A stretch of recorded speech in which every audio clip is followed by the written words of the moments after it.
is here, you're on, I'm on, Tahira's here. It's great to be here. And this is about inauguration, and we're going to have a mention about Jim's background in a few moments. It's been such a joy to know him since the 90s, and some of the work he'd done before we met was unprecedented in the time that I was involved with the national speakers in Australia. But inauguration is about paying homage to a beginning. I heard this many, many years ago, that there's nothing that'll stop an idea whose time has come. And in this regard, Tahira, we met last year in 2019. Within a half an hour of sitting down at the $800 million stadium here in Singapore, we had an opportunity to hear what she was about. And I said, I'm in. We were going to have an hour-long conversation, and I just said, look, I think I better buy you breakfast. This is going to take a little bit longer. And she said, I think so. And it was game on right away. I got what she was talking about. And I know I'm speaking to many of the converted who are online right now. You writers, you authors, you speakers, you amazing individuals across our planet globally. So there's nothing that can stop an idea whose time has come. So I'd like to turn it over to my co-partner in crime, who's been with me this afternoon, Joanne Flynn, who's absolutely amazing in terms of her authorship and artistry, and a University of Oxford grad, a huge background in financial services. She's one smart cookie, and she's going to speak a little bit more about inauguration and the beginnings that we are out right now. So without further delay, a little visual hand clap. Joanne Flynn!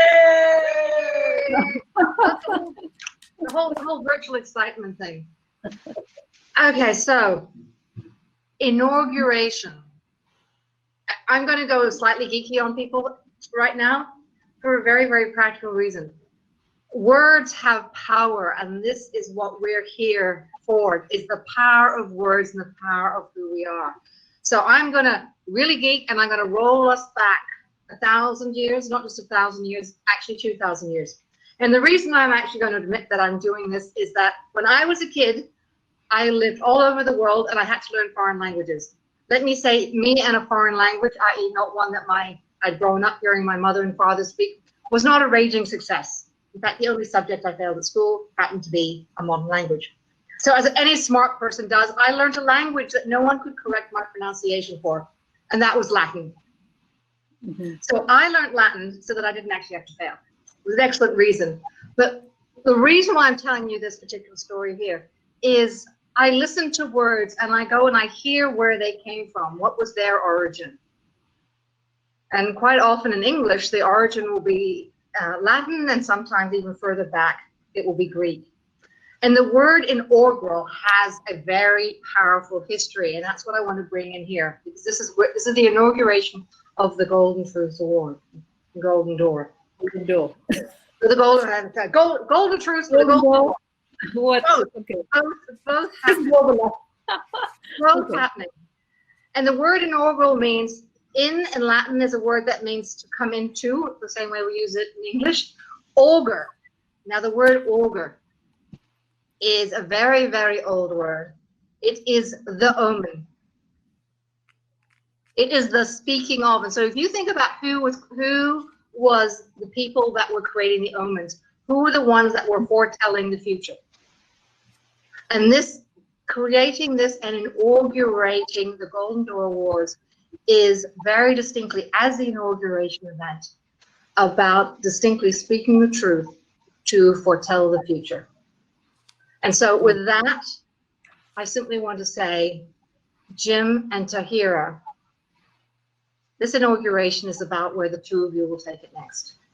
And thank you for having Rob and I and all these other people here as part of creating and speaking the power of the future and the Golden Door. Thank you so much. Thank you. Oh, that was really powerful, Joanne, and I'm really touched.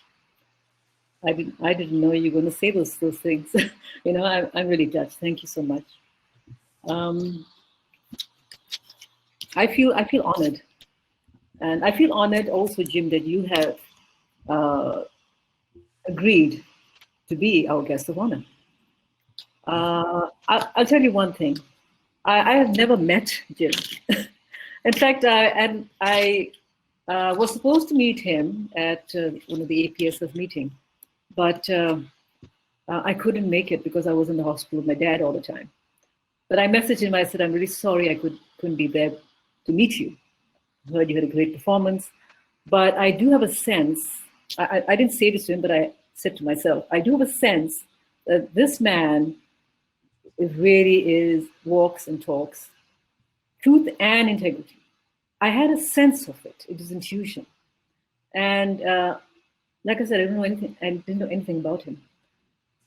And I do follow my gut feel or intuition.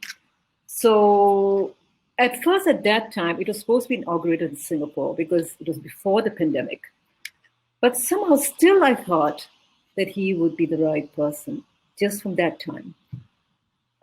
When the pandemic happened, I said, forget about the fact that it has to be a Singapore person to inaugurate. Break the barriers, break the boundaries. This is what the pandemic has taught us.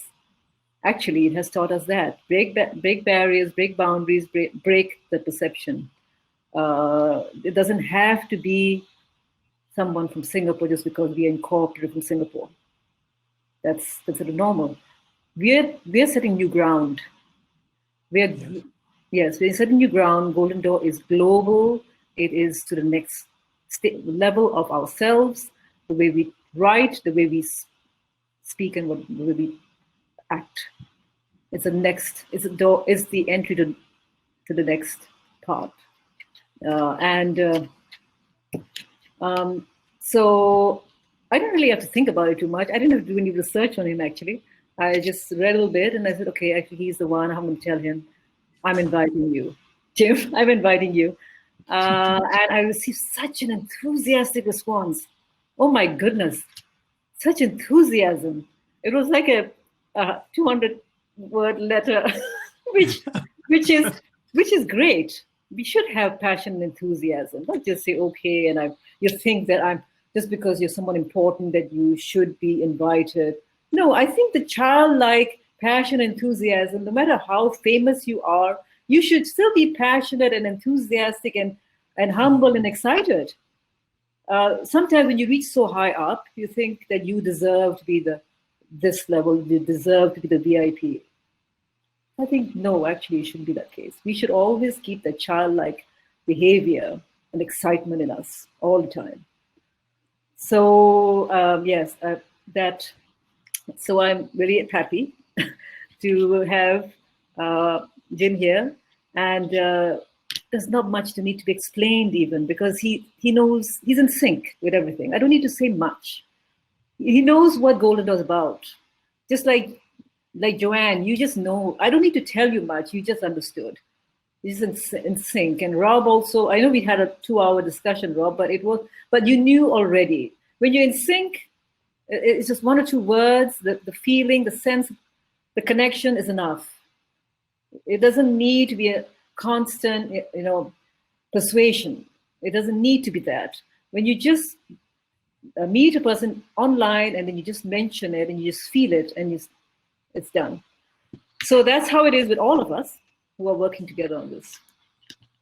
And so, as well as all the other people who've been involved, right, from 1 o'clock to now, Israel. I'm going to be honoring a few people at the later part of the inauguration, the partners. But first of all, we've got, do I hand it over to you, Rob, to introduce? Okay, yes, Rob. Go ahead. I can't hear you. I'm coming up mute. Okay. Yeah, I wanted to make sure we didn't have an interface with technology there, but thank you, Tahira. Thank you, Joe. It's been an absolute pleasure. And, it's a fine line between formality and informality. And we've been floating in and out of that thread all day long. But this is a part to sit up and take notice. And I do have some things I want to share about Jim's background that he sent to me. I'm going to take the best and leave the rest, although there's a lot there that's all good, Jim. But the more time we have with you on, the less time with me. So let me introduce Jim via some of the bullet points And I'm going to add a few comments from the years of knowing him through our National Speakers Association background, through his 8 core competencies, which he created. But Jim, I've got a few notes here, so I'm just going to write down those. It's dark here in Singapore, so I got my glasses on to make sure I don't miss anything super important. All right, so bear with me. I know you've heard this before, but I'm sure you won't mind hearing it again. But for many people, they don't know you, so let me build the stage and the platform for why this man has been given the honor of opening tonight's session with a keynote address globally for us in 2020. Jim is one of the most awarded people in the world in the field of professional success education. He's authored 20 best-selling books, many of them translated into multiple languages. 3 of these have become international, global bestsellers. He created and popularized the concept of relationship selling in the 80s, treating connections as assets in business to take yourself and them forward. He's a professor at California Lutheran University School of Management and teaches the executive MBA students. He's entrepreneur in residence and has been an artist in residence at High Point University in North Carolina. He has delivered more than 3,300 paid engagements and seminars around the world. He's been inducted into the Sales and Marketing Hall of Fame in London, England, and the Professional Speakers Hall of Fame in the United States of America. His TEDx video on how to believe in yourself has over 2,100,000 views, and after tonight it will be 2,100,000 more views, placing it in the top 1% of all TED Talks on the planet. He has been president of the National Speakers Association and a board member of the Global Speakers Federation. Toastmasters International presented him with their highest accolades, the Golden Gavel, in 2001. Now, to give you an idea of some of the people who picked this up, Colin Powell, the great late Art Linkletter, and Tony Robbins, years after Jim Cathcart, by the way, years after Jim Cathcart. In short, there's almost nothing in his field of expertise and vocation professionally he's not achieved or had achieved through and with others. Yet, he keeps going and growing, and I know that to be true. He currently has 3 more books on the go. I don't know what the title of any of them are, but I'm sure by 2021, we'll know at least 1 or 2 will come out of the gate. And in his personal life, Jim and Paula have been together and married for 50 plus years as of 2020. His 49-year-old son is his very best friend, and his grandchildren are student leaders and great people. He's a life member of the American Motorcyclists Association and has ridden motorcycles hundreds of thousands of miles. If you add all those up, I bet it's over 1 million kilometers in what we do over here. Across the US, Canada, Europe, and he's owned just about every type of bike over the years, motorcycle being BMW, Suzuki, Kawasaki, Harley-Davidson, and Triumph. And I think if Honda sponsored you, you probably would take one of their bikes just for the heck of it. Why not? Jim's a professional guitarist, a singer-songwriter.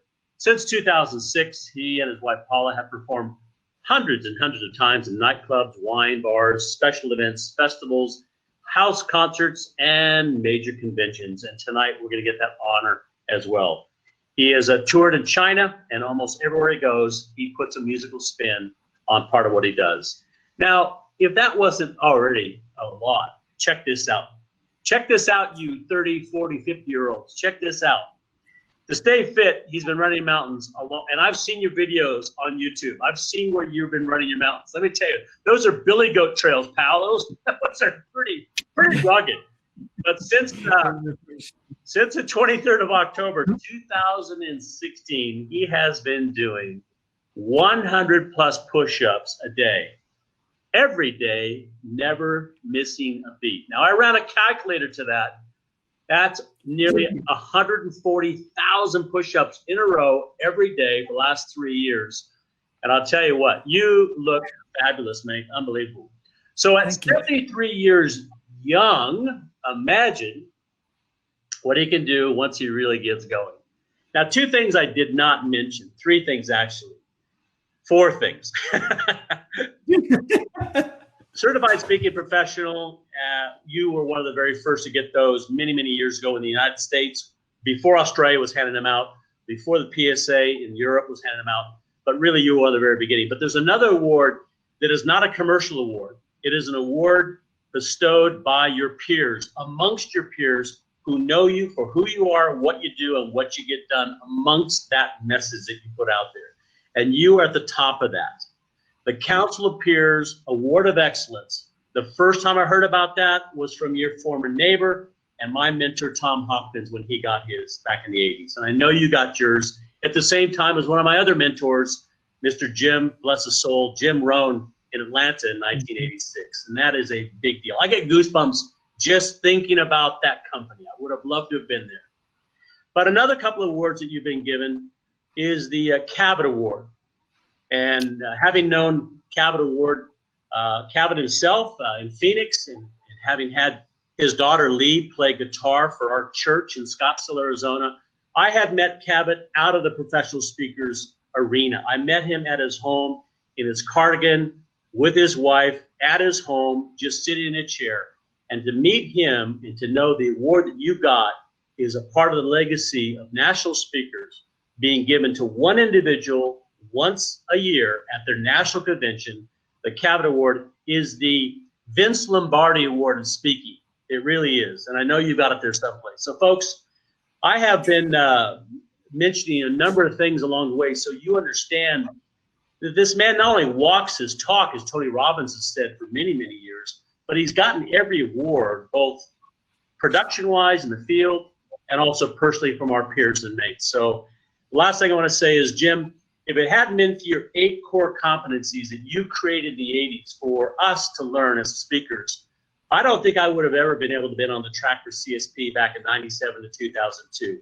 Those 8 core competencies absolutely created the track for me and others in Sydney to get our CSP, but it also became the platform for our very first Speakers Academy in Sydney that Mark Holden and I created in 2002, and then took to New Zealand in 2004 to teach in Auckland, Christchurch, and Wellington, and then brought part of that over here and handed over to the Asia Professional Speakers in 2000, 2010, 11. It's been carried on since. So it's a big introduction, it's a formal introduction, but it's the right time to make sure that people who are listening know what you're about to say comes from here and here.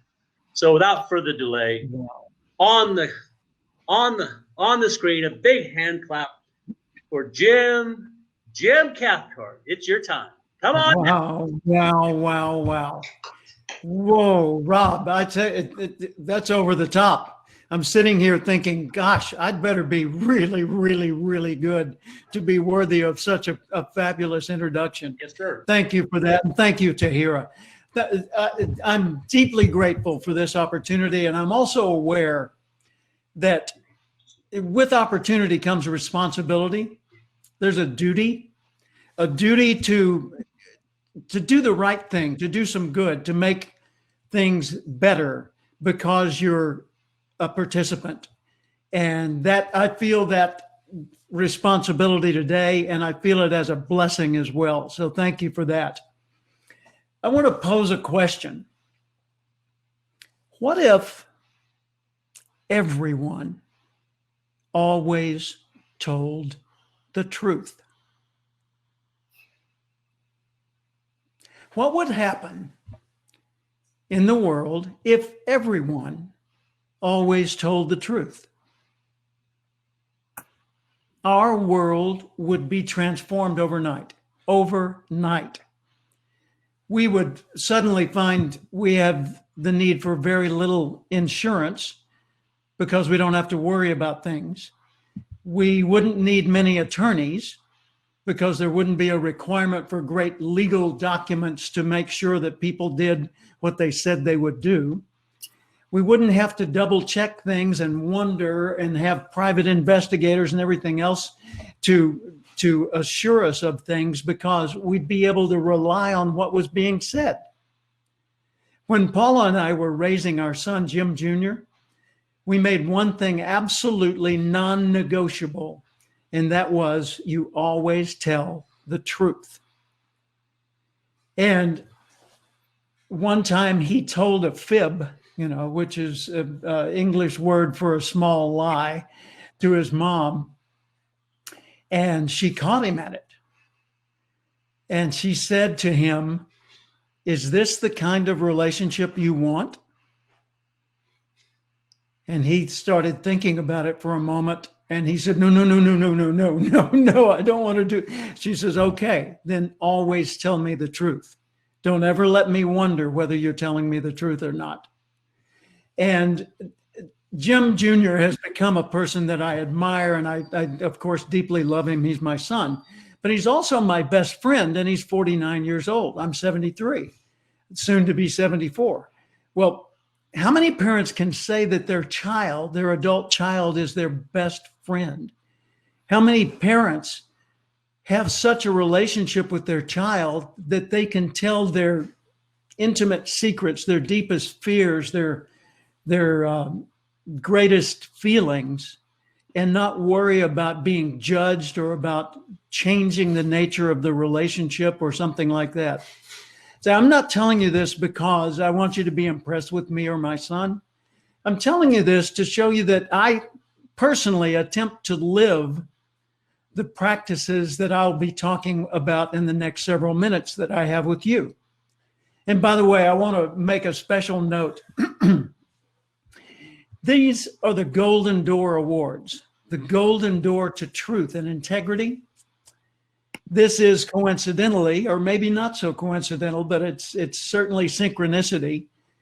It's in the year of my golden wedding anniversary. Okay. Paula and I have been married 50 years. We got married July 25th, 1970. And I knew the moment I met her that if I ever asked her out on a date, it would be permanent and I would be married. So I delayed it for almost 2 weeks. And then I asked her out.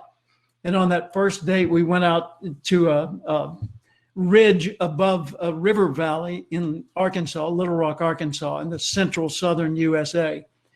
And when we got up there where there was a beautiful view, I got out of the trunk of my car, I picked up a guitar. And I started playing and singing. And she started singing. Turns out she's an excellent singer, better than I am. And I thought, this could work. And now 50 years later, we're still married. We still sing together. In recent years, we've been performing in nightclubs and at wine bars and at special events and house concerts and things like that. So music's a big part of our world.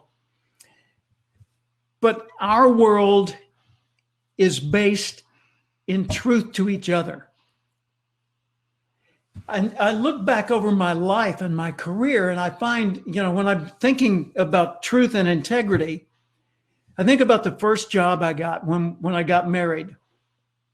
I wanted to do something that would make a lot of money. And I was 23 years old. I didn't know much. So I was thinking, okay, real estate people making a lot of money, developers and people that own real estate, people in the stock market, they own a lot of money. Bankers manage a lot of money, but most bankers aren't personally wealthy. And I had worked in a bank. I even met my wife in a bank. So I thought, okay, I'm going to go into securities or real estate or something. And I went to work selling mutual funds and life insurance. So I was working for an investment company. Young, rosy-cheeked, baby-faced, 23-year-old kid going out every day and making sales calls on people to sell investments. Well, if you want to invest your money, would you look to a 23-year-old child young man with no college degree and no success history? Neither did anyone else. In other words, I went door to door making sales calls and calling on businesses mostly, but door to door. And every time I would do the same sales talk. I would read or recite exactly what my boss had told me to say. And it felt just like it was artificial. It felt like I was not telling the truth, like I was being somehow dishonest, even though there was no dishonesty at the core, no intent to manipulate or mislead.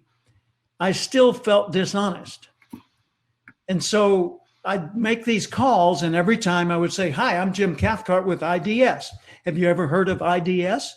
You haven't? Well, we're the oldest and largest investment trust company." And I would go into my little sales script.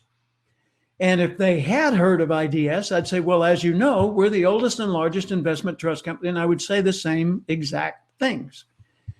Well, I didn't make many sales. And I went to my boss and I said, "Help me, teach me to make sales." He says, "Jim, the sales talk that you memorized is the best way to do it. Just make more calls. In other words, don't become better at what you do, just work harder." Well, I did.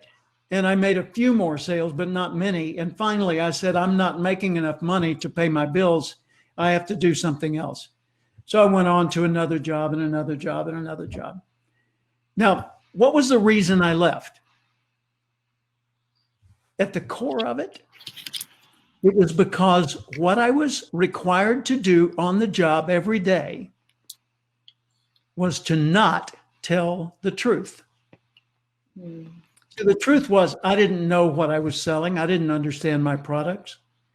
If I had gone out and simply interviewed people and asked for information about their financial situation and then gotten together with an expert and then came back with recommendations, I could have been truthful in those relationships, but I didn't have that opportunity.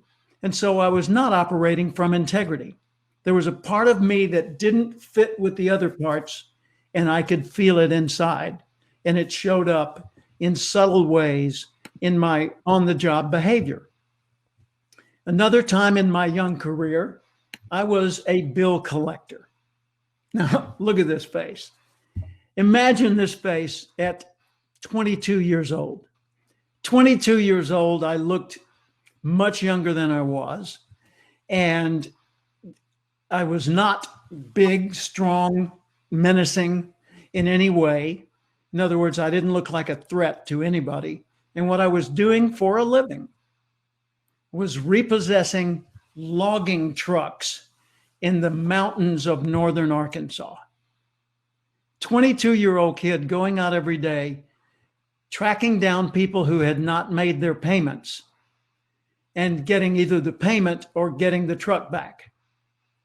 One day I was in an area around Mountain View, Arkansas, and I had identified a particular man that was not making his payments on his logging truck. Now remember, or keep in mind that the logging truck is his livelihood. If he doesn't have the truck, he cannot do his work. So I know that this is a huge threat to the person when I go out to collect a past due account. So I went out into the woods one day. I drove my company car down a bumpy logging road way back into the woods, and I found the truck. And I parked the car, and I got out, and I tried to stand as tall as I could be, and I walked over to the truck, trying to look as if I were strong. And this big hair-covered creature climbed down out of the truck, and he was easily a full head taller than me. And I looked up at him and I said, "I'm here to get your truck." And he looked at me and he said, "Boy, I don't know if you've noticed it, but we're alone in the woods." I said, "Yes, sir."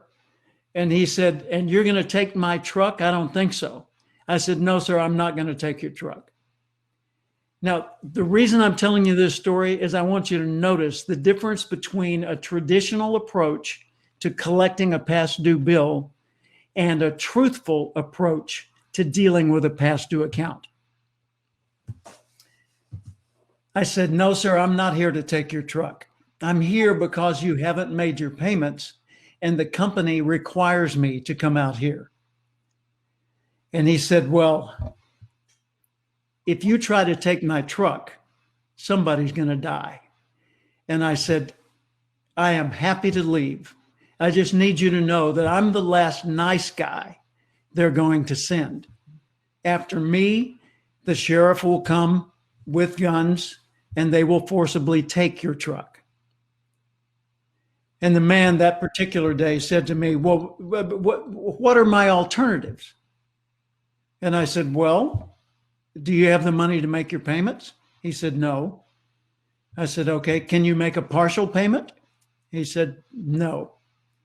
I said, okay, then your only remaining alternative is to take the truck back to the dealer and turn it in. And he said, all right. And he threw me the keys. And I said, well, I don't know how to drive the truck. He said, that's no longer my problem. I said, well, actually, it kind of is. I said, because I can go back into town and find somebody that can drive the truck and, and all that. And you go home. And of course, you live right here in this community nearby. And you go into town several times a week. And when you go into town, you will see the dealer who you've known for many years, the one you bought the truck from. And every time you see him, you'll feel a little bit ashamed and embarrassed. And so you'll walk to the other side of the street and avert your eyes. I said, or you could drive the truck back to the dealer. I'll follow you and give you a ride home. And when you get to the dealer, you walk in and you say, I'm sorry, I can't make the payments right now, and turn over the keys. If that's what you do, you get to preserve your dignity. He drove the truck back and I drove him home. And on the ride home, he said, Jim, if you ever need someone to drive a logging truck for you, give me a call. Now think of this. Moments earlier that day, he had been my adversary. He was willing to fight me. But because I took a different approach, instead of trying to be forceful toward him, because I told him the truth about the situation and showed him what his alternatives were, he chose the best alternative and even offered to become my part-time employee as a truck driver. Wow. What I discovered that day was a principle that later became my book many years later, Relationship Selling, which places a relationship, a connection between people at the level of being an asset, not simply a process. Mm-hmm. You see, if we think of all of our relationships, all of our connections with others as an asset, and we manage them wisely, our life and our career expand. Mm-hmm. More trust grows. There's less apprehension or resistance to doing business with us or being involved with us. And our opportunities unfold in bigger ways than they ever could have before. At the core of everything, in any relationship, there are two factors. There's trust and there's tension. Tension is rooted in anxiety. Anxiety is rooted in fear. When people fear each other, they protect, they put up barriers, they share information only on a very limited basis. When people do not fear each other, they begin to trust. As they see that their trust is well invested, they invest more and more trust, and the relationship ultimately becomes a full-on partnership in whatever you're doing together. So when I wrote the book Relationship Selling back in the mid-1980s, it was rooted in my experience as a young man when I was a bill collector and when I was going door to door trying to do my sales talk and generate sales. What I found was if you treat every relationship as the beginning of great potential, then you sustain those relationships. You retain them over a lifetime. I have many, many clients that I've had since the 1970s and the 1980s. There's one client in Monaco who every 7 or 8 years hires me and flies me to Europe from the USA to do training for his organization. And I don't do a great deal to cultivate that account. I just formed a solid friendship with him as a partner in problem solving, a helper in his business, and a personal friendship grew out of that. And I still do business with him. My best mentor is also my first big client, Joe Willard in Tulsa, Oklahoma, who was an insurance agent, general agent, and hired me to train his sales team. Now, wait, didn't I say earlier I failed in selling? And then I wrote a book about selling? See, I discovered that when I went out to make a sales call for the purpose of helping people instead of selling to people, more people bought. When I went out as a helper instead of a persuader, then I became their partner in problem solving. And as their partner in problem solving, more opportunities opened up. So consider, all right, if everybody told the truth, wow, how many documents would we need for a business agreement? One, to clarify expectations, because we'd have a handshake that meant I'm pledging my loyalty to you. Wow. How would relationships be? Fine, because nobody'd be lying to anyone else. Well, there's a story that I used to tell in the early days of my career as a professional speaker about a man who went into his office one weekend and he took his son with him and he needed to catch up on some work, but his little son wanted daddy to spend the day with him and go play. And he said, okay, son, he said, I'll tell you what, you come to the office with me. And if you'll just play while I get caught up on some work that I have to do, as soon as I'm done with the work, then I'll play with you. And he said, okay, daddy. So they went to the office and daddy started to work and the little boy started looking for things to play with. And pretty quickly he got bored. And he came over and he tugged on his dad's arm. He said, daddy, play with me. He said, son, I told you I have work to do first. Yeah, but daddy, come on, play with me. Well, he needed a few more minutes. So he said, I'll tell you what, son, I'll give you a new toy.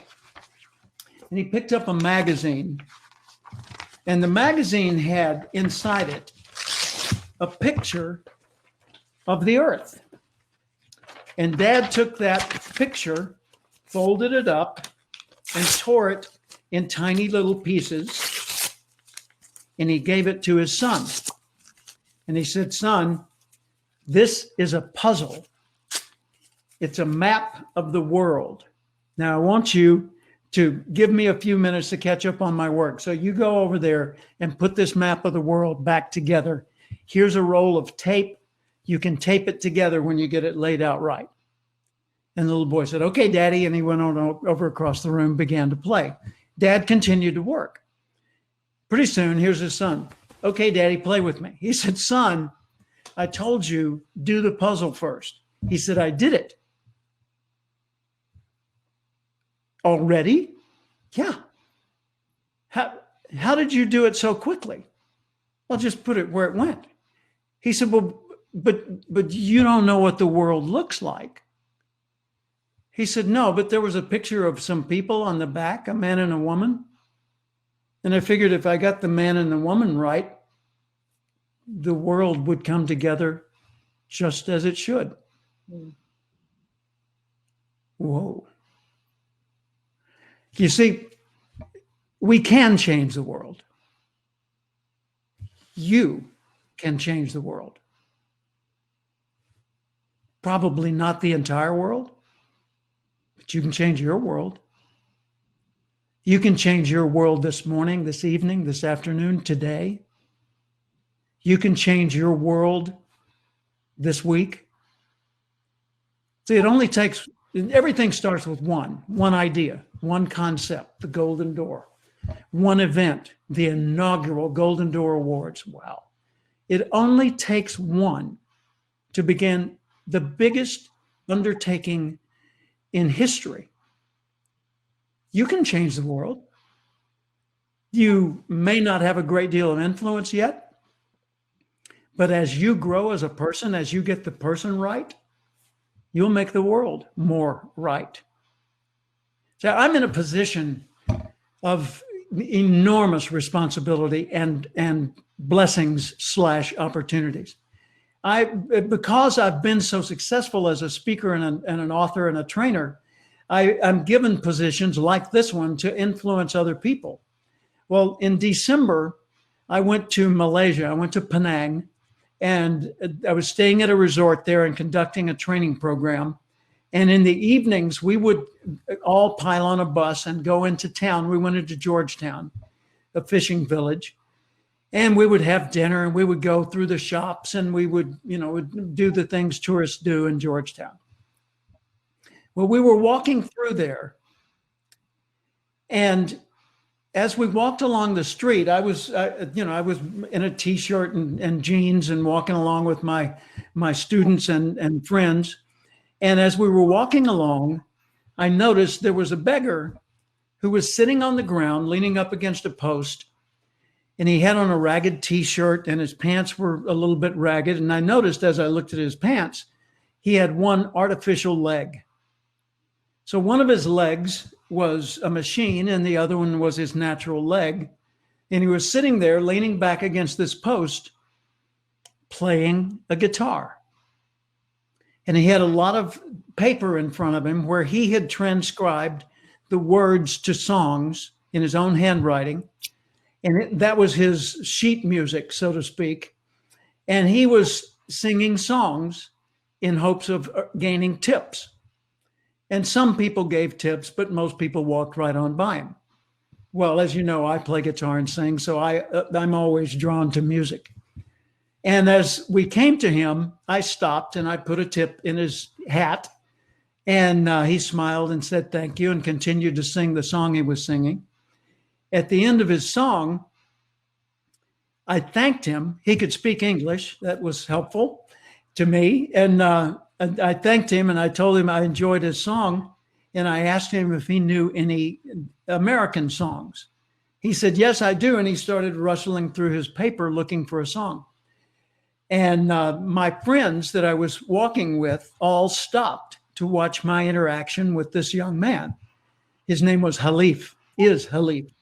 And so I sat down in the dirt next to him and crossed my legs like he had his legs crossed while he looked for a song. And I said, when you find one, can I sing it with you? And he smiled and he said, well, sure. And I said, I play and sing back home. And he said, would you like to play my guitar? I said, yes, I would. He said, well, what do you want to sing? And I said, well, do you know anything by the Eagles? He said, yeah. He said, I know Hotel California. And at that time I lived in California. Now I live in Texas. And he said, okay, we'll do that. And so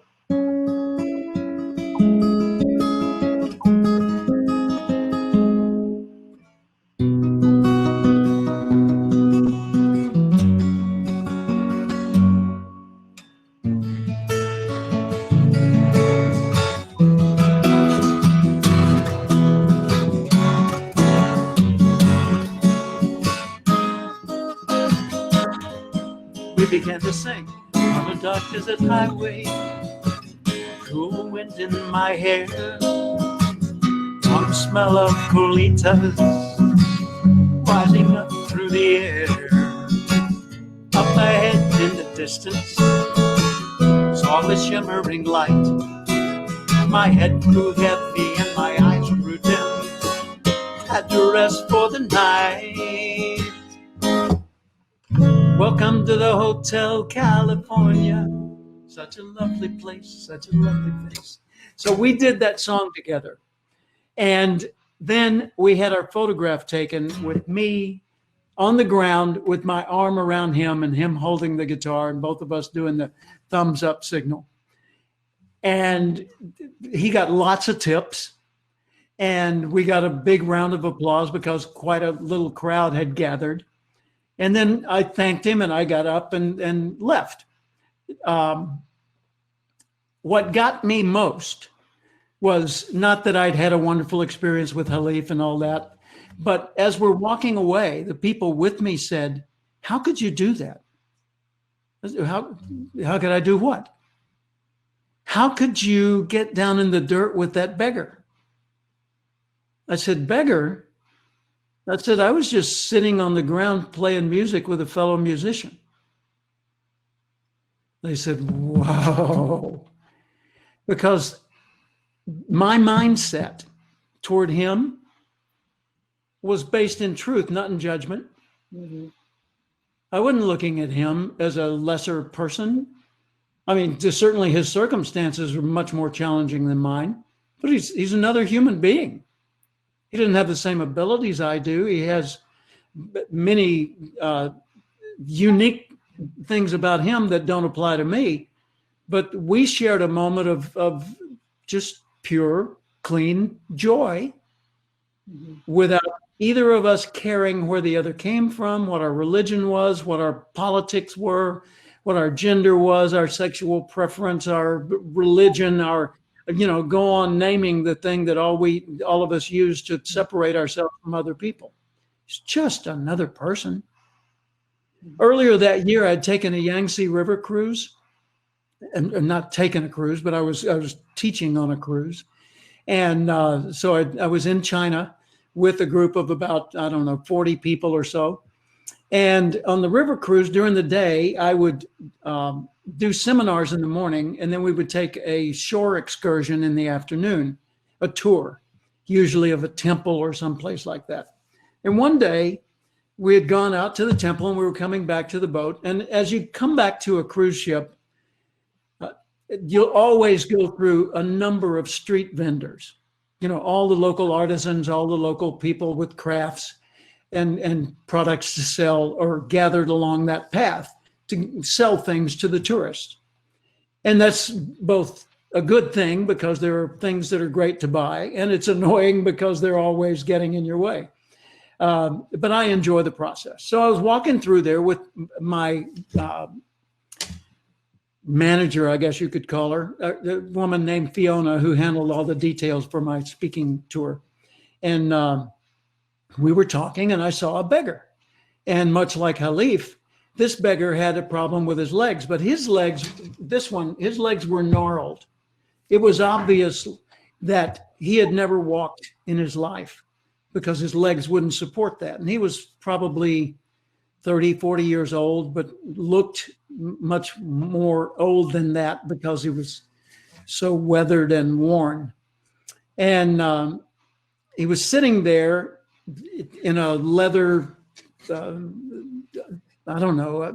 like a sling or something that was fashioned to go over his shoulder, like pants would. And he was sitting there and he had his hat for tips. And he looked up at me and he smiled, a big, genuine, happy smile. Happy. Now think about his circumstances. How on earth could he be happy? So I walked by and smiled at him.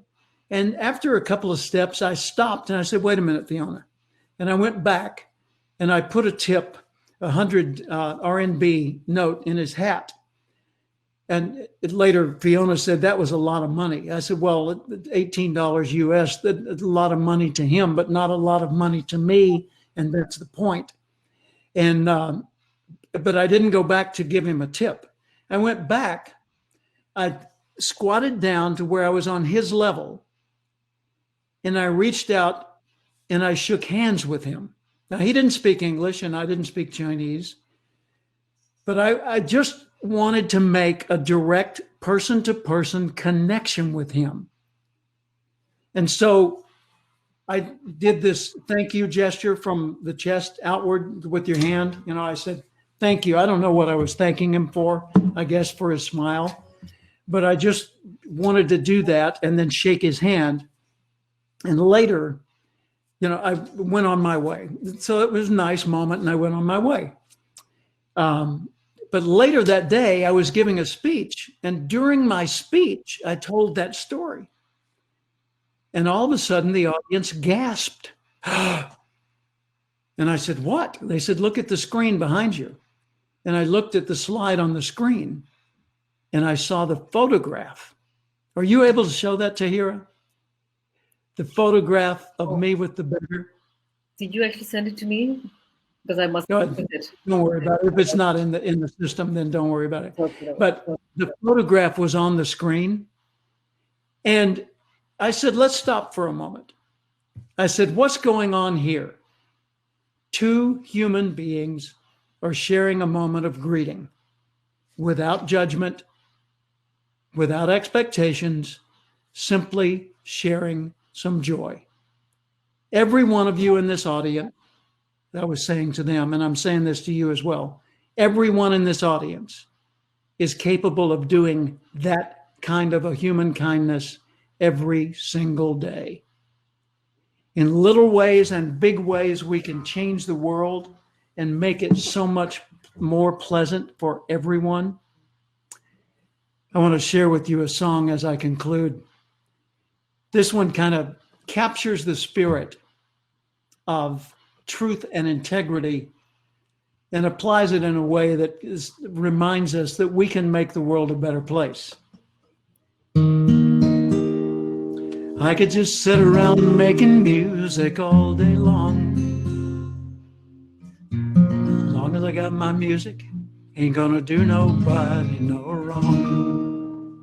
And who knows, I might come up with a song and people might stop all their fussing and fighting just long enough to sing along. I believe in music. I believe in love. Music is the universal language, and love is the key to peace, hope, and understanding, living in harmony. So grab your brother by the hand and sing along with me. Lift your voices to the sky. God loves you when you sing. Like to teach to sing in perfect harmony. I'd like to hold it in my arms, keep it company. It's a song I hear, what the world sings today. A song of peace that echoes on, never goes away.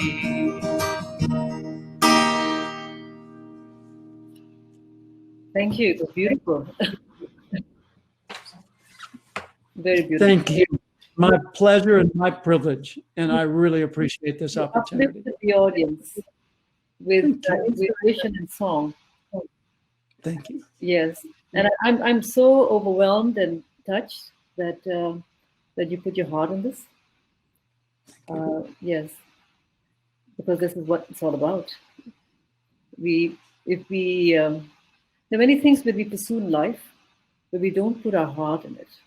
This is about this is what how we should live, and whatever we pursue should be in this way. Yes. I want to actually introduce someone who's coming. Oh, yes, I did tell you. I told you, Jim, right? Yes. Would you imagine that only 3 days ago, I had a conversation with him, Bishop Riah of Nazareth. I just met him 4 days ago. So I just met him 4 days ago. And in just one conversation on the phone, he said, yes, I am involved. I am going to be he said to me, you're the boss. I said, what? You tell me what to do. I said, you're coming. You're coming for this. And of course, he's an elderly gentleman, so it's a little difficult for him to come online. So we're helping him to log in. All right. So just be patient, everyone. So we're trying to get him to come online. And then after that, we have Sacha Stone.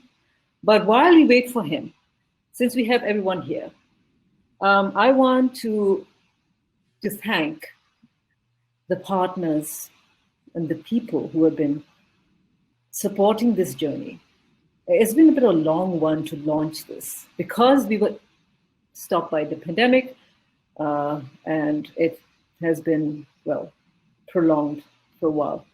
And we have here, I can see Melanie Felby, Expert Channel TV. Thank you so much, Melanie.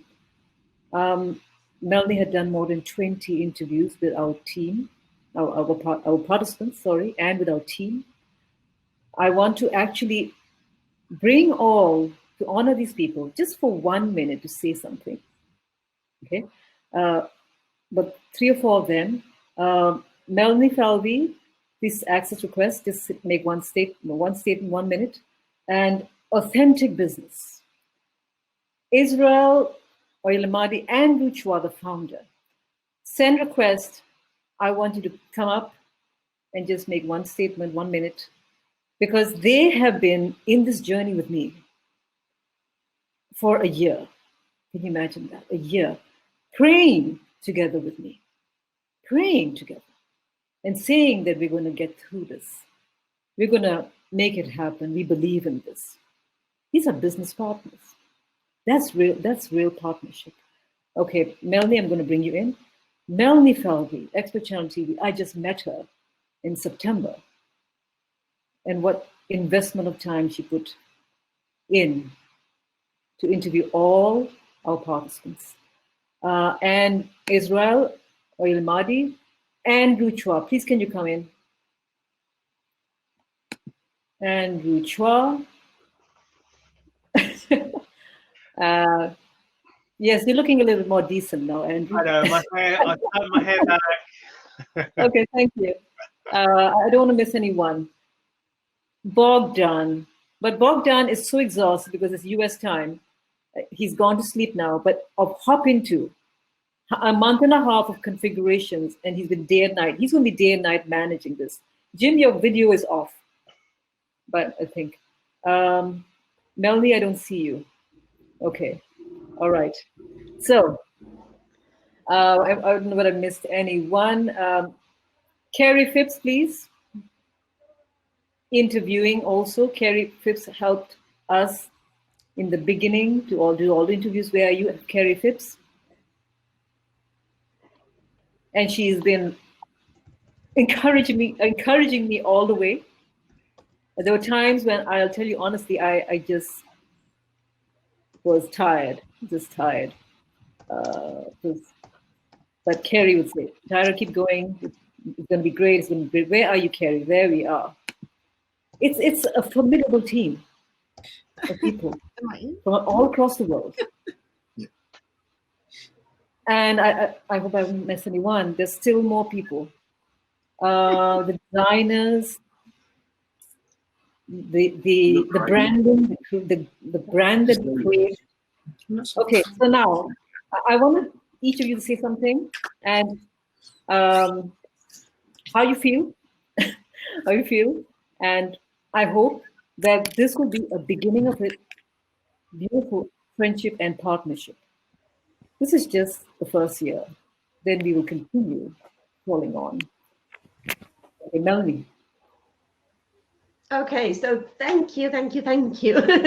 Everyone, first of all, congrats everyone who's involved in this. Tahira, you are just a genius. You have brought together the most incredible people. I have just admiration for each one of you. Congratulations to all the winners. I'm so happy for you. And it's just a gift. I've told you this before, Tahira. This has been a gift for me. I feel so blessed to have been able to meet all these amazing people. And you are starting a movement, you know that. And I just feel so humbled and honored to be a tiny bit of this. And you have my support forever. Okay, wow. Everybody, it's been a pleasure. Jim, just short note here. I have admired your work for years, and just seeing the amazing person you are, so approachable, so natural. You are top of my list. So thank you, everyone. Thank you so much, Melanie. Know. Thank you. Thank you. Thank you, Tahira. It's just amazing to connect with you. I'm so honoured that Kathy Johnson said, you guys have to meet and have a conversation. And I've loved every conversation I've had with you. You've expanded my thinking, and your courage has been inspirational, and the way that you have just persevered through so many challenges. And that's what happens when we have truth burning in our heart and love for people. So congratulations, and thank you for including me in this conversation. You're welcome. Thank you so much. Good night from Australia. Oh, you should sleep. But I want to meet the bishop. I'm staying on. Oh, yes, he's coming in. You must meet him. He's a wonderful person. Yeah. This is day 6 of late night. So Okay, now I have to honor Andrew Chua. Andrew Chua of Authentic Business. Authentic, okay? Go ahead. Thanks, Tahira. I was born in Singapore, but I now live in the UK. So I'm a son of Singapore, but I've now migrated to the UK. You know, I think everyone that's met Tahira, there's a time in your life before you meet Tahira and what happens to you after you meet Tahira. Something changes. And this has been my journey with Tahira. And when we first met, it was through Pastor Jeff, I think, we were introduced to one another. My world changed. And here was the beacon of truth, a beacon of hope for our world that's holding this event. I must say, against all odds, this has really been a tough journey to get to this point, but you've persevered in all this.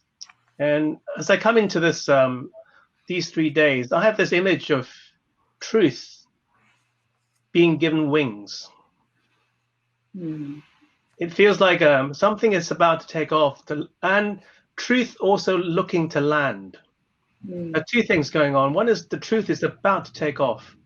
And boy, does this world that we live in need truth now more than ever. Yeah. But truth is also looking for a place to land. And that landing place might just be you. Wherever you are in this audience listening to this. And I know, Jim, hearing your story, it landed with you a long time ago. It just landed on you and it stayed. And truth is like that. You know, it's like, how do you put it? It's very sensitive to where it lands. When it feels disturbed, it will leave you. And that thing that you have so longed for people to look at you with authenticity and truth and love will be gone. But if you welcome it, if you nurture it, if you give it a home, it will stay with you and it will make a difference in the world. Thank you. That is great. That's beautiful. And to say that I changed your view and your mind, I didn't expect that. I didn't expect that. Thank you, Andrew. Thank you for praying for me all this time, all those months. You know, I really needed it, and you helped raise me up, both of you, Israel. Thank you, Tahira. You know, I've had the pleasure of walking alongside you, along with Andrew, as we've led Authentic Business. And as I talked about earlier, being an actor and a director, you know, I'd like to think we come from the place of truth all the time, because that's what moves you. But I think the thing for me about Golden Door is the breadth of ambition and the audacity of reach, which I find fantastic. Because if you're going to change the world, then you need to do what needs to be done. And what I love about the way you think, Tahira, is that the box just doesn't work for you. You always work outside the box. And that's what I love when I'm around you. That's why Authentic Business walk alongside you. And that's why we'll keep walking alongside you. You know, one of the things that I've had the privilege to do and listening to Jim, I mean, I was jumping up and down on my seat, Jim. I'm telling you, because what was coming off of you was just getting me so excited, because you live and breathe what you are an embodiment of what you believe. And that's why I wrote in the chat, the reason why you look so young is because you live your purpose. And that's what happens when you live your purpose. You know why you've been placed on the planet and you live it to the fullest. and that's truth. And because truth has an aroma of itself, when it walks in the room, you know this is a person of truth. You don't have to say anything. It's just clear. And so, Jim, thank you for sharing your story, because it was inspiring, and I want people to understand this is what truth looks like, because truth looks, tastes, feels, and sounds like something. Right. So thank you for modeling that, really. Thank you. So Tahira, you are at the dawn of a brand new age. You're at the place where the world has been shaken and every person's idea of truth has had to be reevaluated. And that's why Golden Door right now is so crucial for where we need to go. It's a conduit into a new age of realization that we as humanity, if we access and jump on that bandwagon, everything can change. Yes. Like Jim said, what would happen if we all lived and spoke truth? Yeah. Okay, now we have the bishop.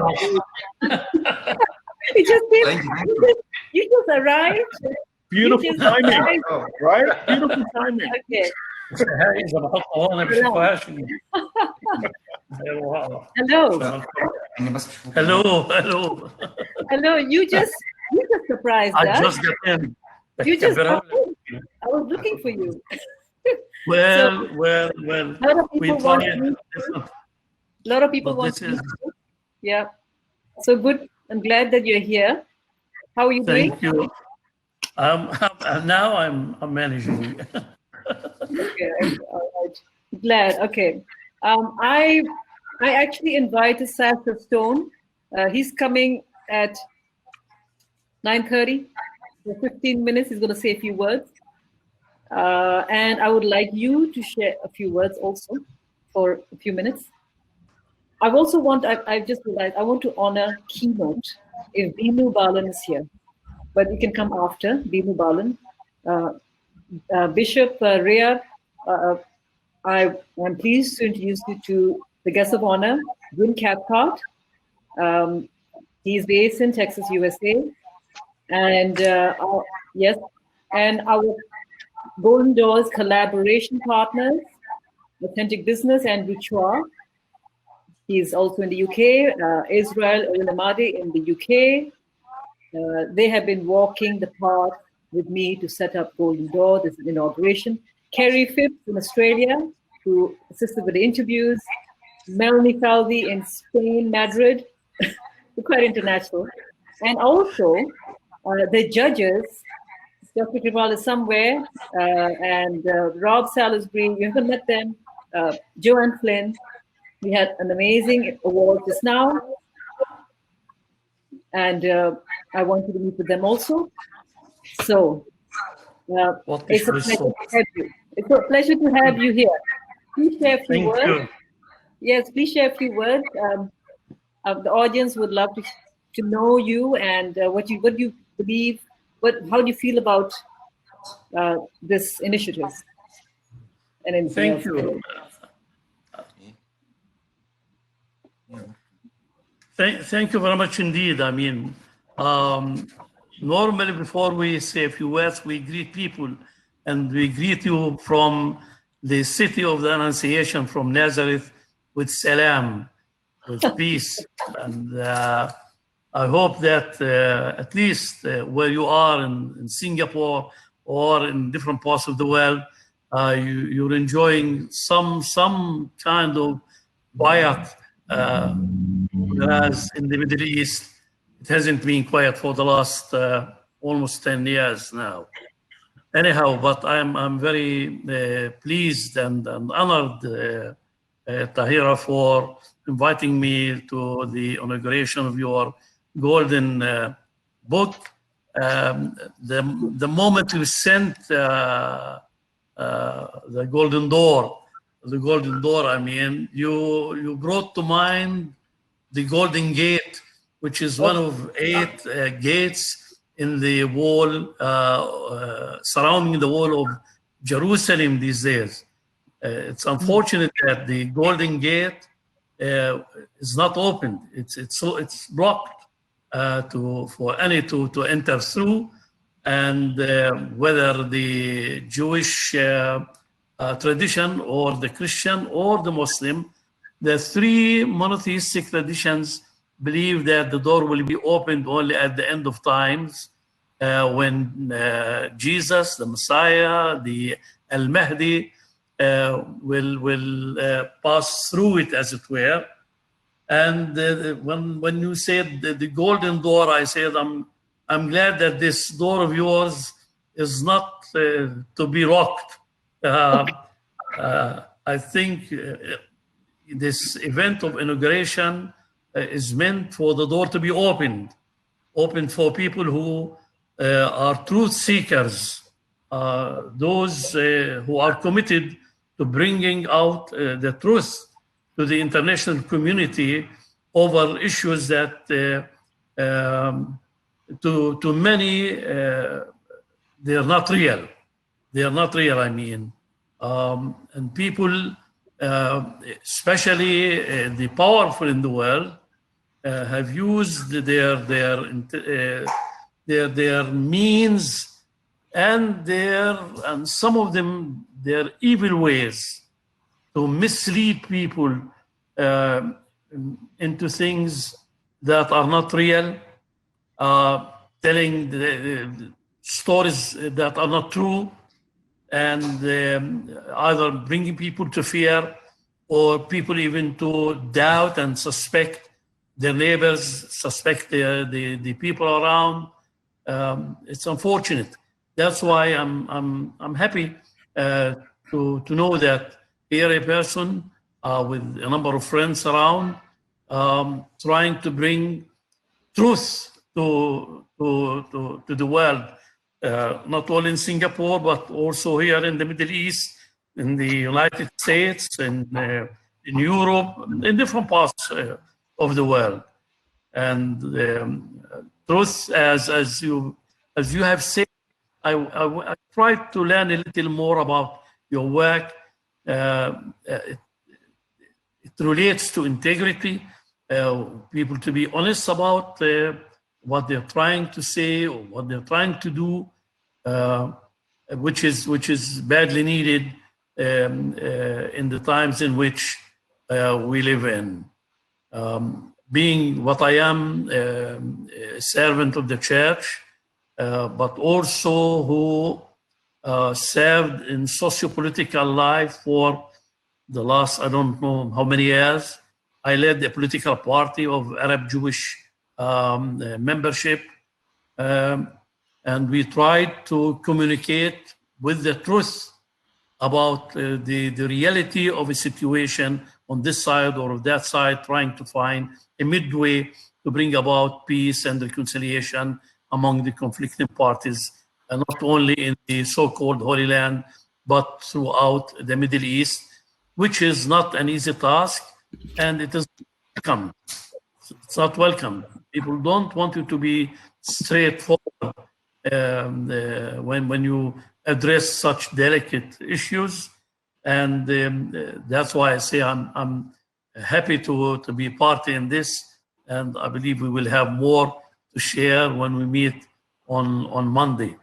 I hope we will not have the same problem with the link. Yes, absolutely. I would like to ask Sacha Stone now. He is here. We're going to have a panel to introduce the. Where is he now? Sacha, please send request. Sacha Stone, please send request. Actually, I can only add. Let me see.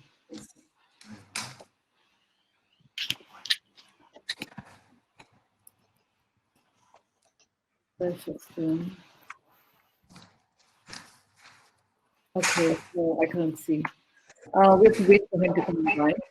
Just someone turn off mute your mic. Yep, mute your mic. Right. Okay, so while Sacha comes online, yes, so thank you so much, Bishop, for these words. I think maybe the mic is where? Who has the mic on? Maybe Bishop, your side. Okay, doesn't matter. All right. just waiting for Sacha to come online. Just send me a message. I'm on standby with login platform session. Oh, exactly 9:30. He's coming at exactly 9:30. All right. So, Bishop, you just wait here. All right. Everyone else, thank you so much. Melanie, Kerry, Authentic Business. By the way, audience, Authentic Business tomorrow at 4 p.m. Singapore time, GMT +8. Me and Jim Carrey are going to run a workshop at 8 p.m. Singapore time, and Carrie and Rob will conduct one later on in January if Carrie is able to travel to Singapore. If that's in 2021. Melanie, thank you so much. We're going to work more together. We're already planning for 2021, and we will. It's not going to be virtual. Okay, it's not going to be virtual. No. We're not going to have this lockdown forever, and hope we'll see where it will be. Okay, thank you so much, everyone. Jim, you're here. All right, you're just staying on. Andrew in Israel, I'm going to see you tomorrow. Okay, great. We're going to wait for Kerry. Will see you shortly.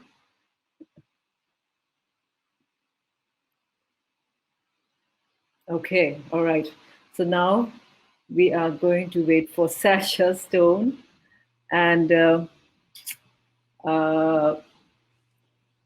he is an advocate for truth, an activist actually. He is a soldier in this what's happening in this world, but deeply spiritual, as I noticed about him. Jim, I would like you to meet. You can both talk. I know you wanted to meet with the bishop. Feel free to have a discussion, ask questions. You know, we'll wait for Sacha to come, and I am just going to coordinate. So give me a minute. Feel free to have a discussion. Okay, go ahead. Good. What part of the world we come? Thank you. What part of the world we come from, Jim? I live in Austin, Texas, in the USA right now. You have many of our people there. Yeah. Many from my first congregation in Nazareth. Okay, Sacha. Yeah, Austin is growing madly. I lived in California in June. And after 37 years in California, we moved here to Texas, and we're truly enjoying this wonderful new home. Well, my most recent, we're to Dallas, Texas, where we had a partnership relationship with the St. Michael and All Angels. And I've been there, I think, 5 times, either preaching or addressing different audiences, schools, the university, certainly the church. And some of those people in the business of oil. Big business in Texas. Yes, it's a big business, indeed. Yeah. But I've been here only once. Have you been to the Holy Land? I have. We went maybe 10 years ago or a bit longer. We were on a cruise and had the opportunity. Oh, it's interesting. We were scheduled for a stop to go to Giza, to go to see the pyramids in Egypt. But there was a terrorist event, and so the ship was redirected to Jerusalem. So we docked at Ashdod and took a trip to Jerusalem and went, to all the key sites right there for the day instead of the Egypt trip. So it was a wonderful surprise, but powerful life imprint for me. Well, you're welcome to come again now. Thank you. I'd love to do that. All of the people who are party in this inauguration. Yep. Will be lovely to welcome as many as are able to come. I know many are affected by this coronavirus, and whether people believe it or not, still less people are flying our way, coming our way. In fact, the skies are not open in Israel, except to few places. And flights coming back from, or flying from your country, the States, or from Canada, only with Israeli citizens.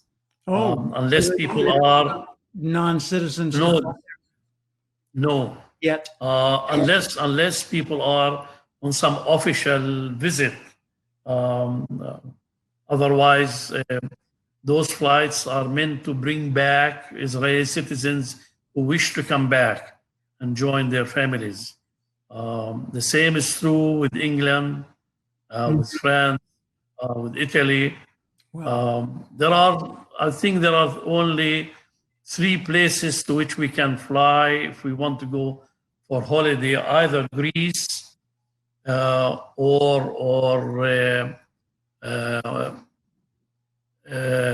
Croatia and to Bulgaria. Wow. Can you imagine what the effect would be if we were able to discover what the actual truth is about this virus and the threat and the ways to deal with it with no political influence whatsoever and no misinformation? Wow. Well, I mean, not many people, I mean, the majority of our people are dead scared and they lock themselves in their homes. Yeah. About 1 million people are out of work now. They live on whatever subsidies they get from the Social Security. And it's strange. Those who received this kind of help the last 4 or 5 months, they got used to sitting idle at home, doing nothing, waiting for the 28th of the month to receive the little money with which to live on. And they become weak and then they become dependent. And they become dependent. Yeah. That's what's happening. Sad part. Very little movement also. That's why they're trying to bring down the cost of gasoline, for example. Mm-hmm. My son went to renew the car insurance, and he was told that this business went down 50% in the last 6 months. Wow. 50%, which means some people who had 2 cars in the family, or even 3, depending how many children they had, they started using 1 car.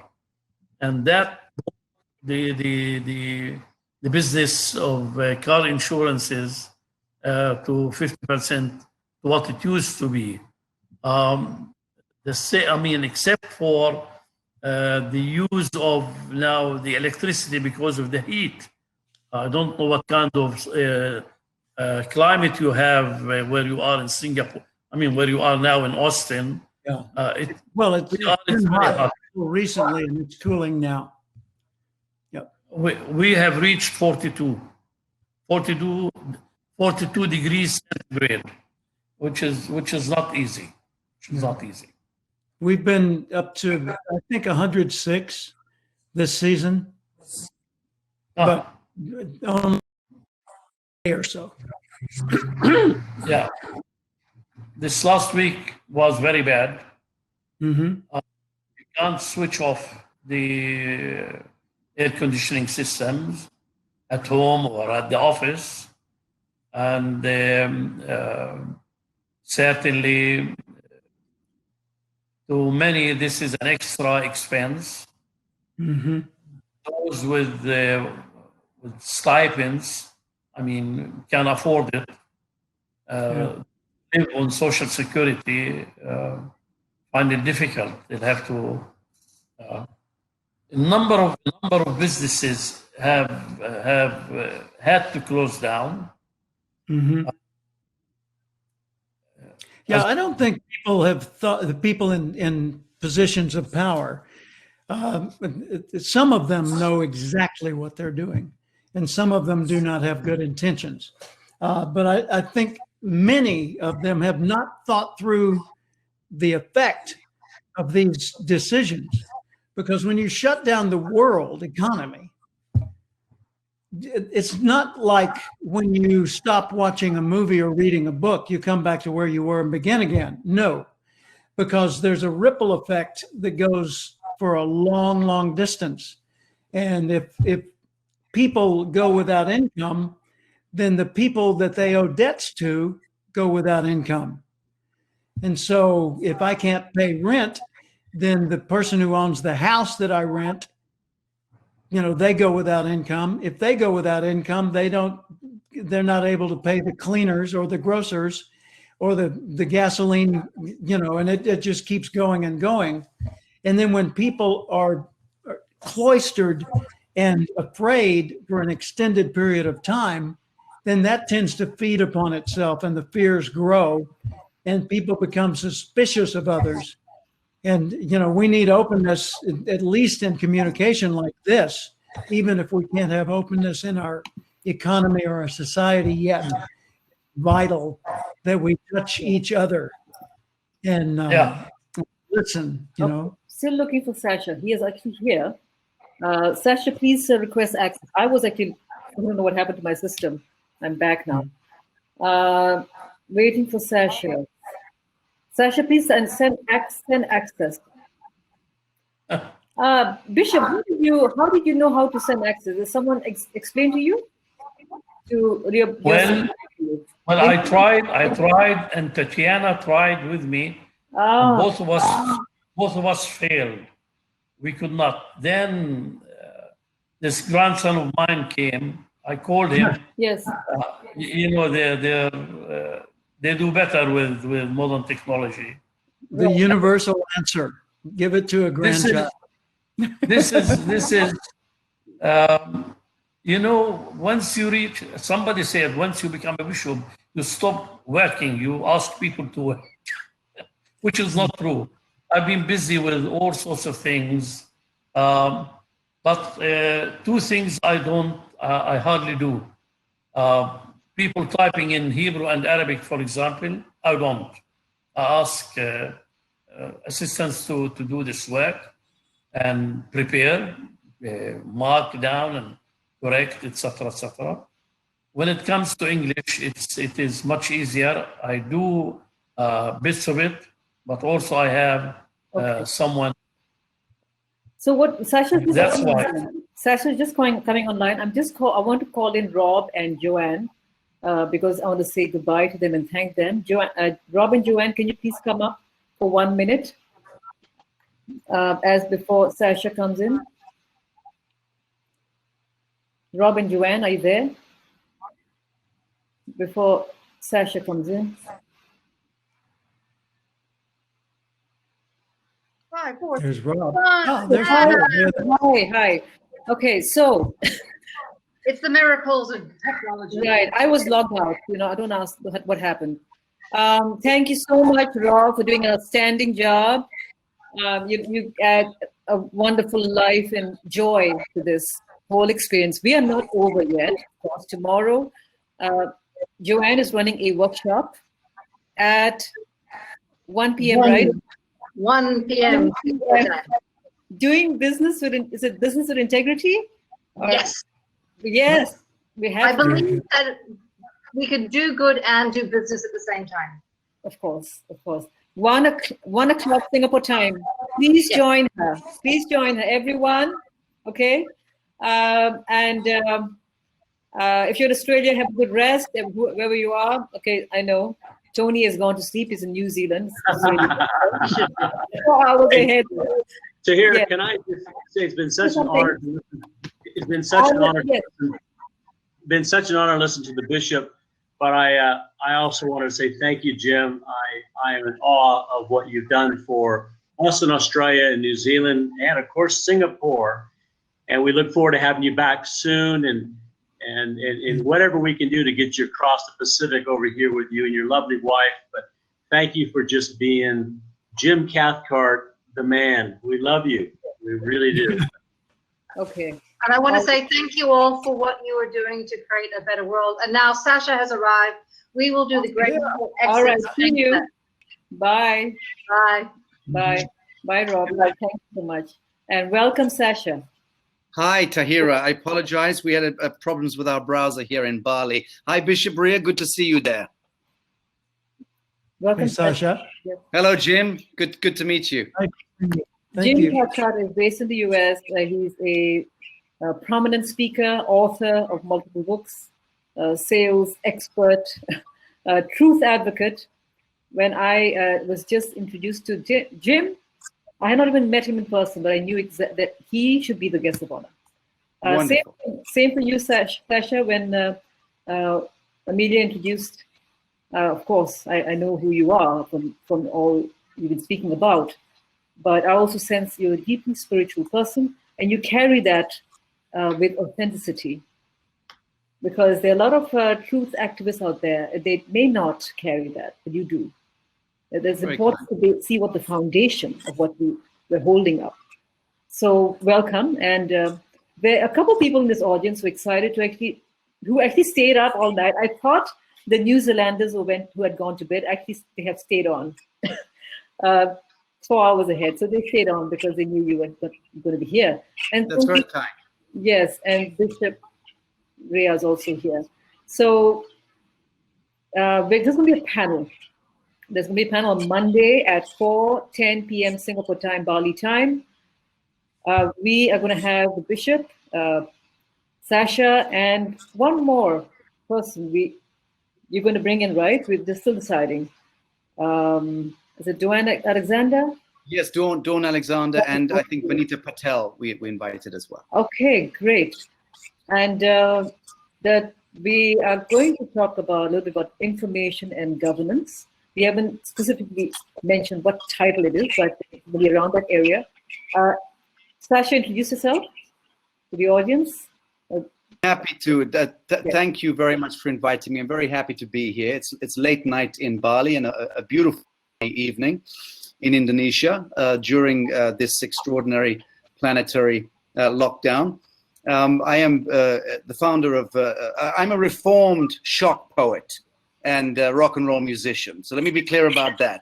If I wasn't a reformed shock poet and rock and roll musician, Bishop Riah wouldn't hang out with me. And we do hang out together and we love each other greatly over many years. Very good. That's a very healthy guitar, Jim. I like that. And when I retired from the music business, I established the Humanitat Foundation in 1999, which makes me a very middle-aged man by now. I also established the New Earth Project, or the New Earth Nation, and I also founded the ITNJ, or the International Tribunal for Natural Justice, in 2015. His Grace Bishop Riah is one of the founding commissioners. In fact, he's the Commissioner for Truth and Reconciliation. We've done 3 principal judicial commissions of inquiry since 2015.